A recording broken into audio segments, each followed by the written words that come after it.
For this capstone, we were looking at changes in land cover by the year 2100 and the effects this will have on our society. The area I chose to look at more in depth for this assignment is the state of Sao Paulo in Brazil. This is the area bordering Rio de Janeiro in the southern half of the country.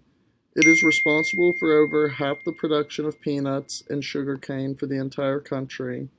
Sao Paulo is also responsible for a good portion of coffee bean and orange growth in Brazil, who are among the world's biggest producers of both. The threat is climate change and the effects it will have on land cover in this area. We will see a temperature increase which will make growing tougher in this region. Groundwater recharge will decline by over 10% because of this temperature increase. This will limit the amount of water available and decrease the overall production of these crops in this area. This area is very vulnerable to the agricultural effects of climate change because it is so close to the equator.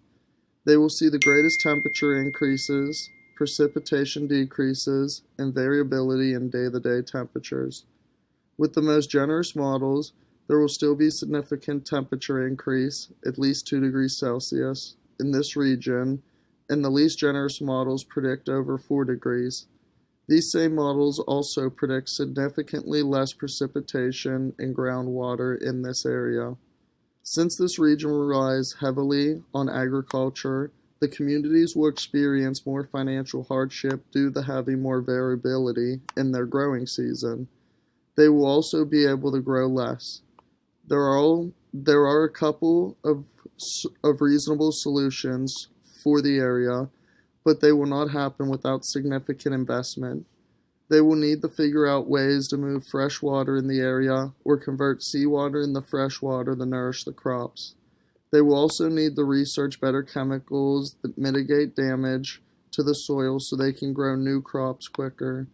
For the communities, they could produce crops that grow better in the new climate and bring in more money to supplement for the decrease in traditional crops they grew.